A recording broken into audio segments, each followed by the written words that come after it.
सोलापुरात मतमोजणीला पोलिसांचा तगडा बंदोबस्त, 800 अधिकारी कर्मचारी राहणार हजर।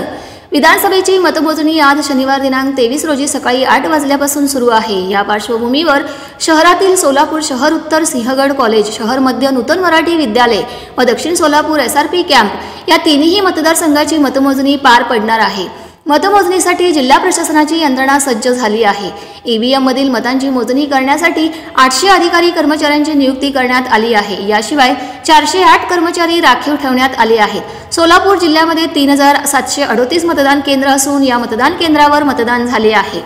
दरम्यान विधानसभेसाठी EVMद्वारे झालेल्या मतांची मोजणी करण्यासाठी प्रत्येक विधानसभा मतदारसंघासाठी 14 टेबल असणार आहेत। एका वेळी 14 टेबलद्वारे मतमोजणी केली जाणार आहे। एका टेबलसाठी एक सहाय्यक, एक सूक्ष्म निरीक्षक व एक पर्यवेक्षक अशा तिघांची नियुक्ती करण्यात आली आहे। मतमोजणीवेळी ओळखपत्र असल्याशिवाय अन्य कोणालाही 100 मीटर अंतरात प्रवेश नसणार आहे। पोलीस आयुक्त M. राजकुमार यांनी त्यासंबंधीचे आदेश काढले आहेत।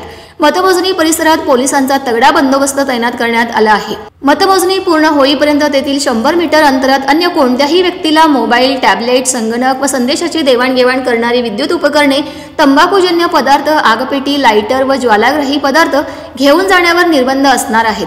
कर्मचारी, उमेदवारांचे मतमोजणी प्रतिनिधी, निवडणूक कार्यालयाकडून ओळखपत्र दिलेल्या व्यक्तींशिवाय अन्य कोणालाही त्या ठिकाणी प्रवेश दिला जाणार नाही, असेही पोलीस आयुक्तांच्या आदेशात नमूद करण्यात आले आहे।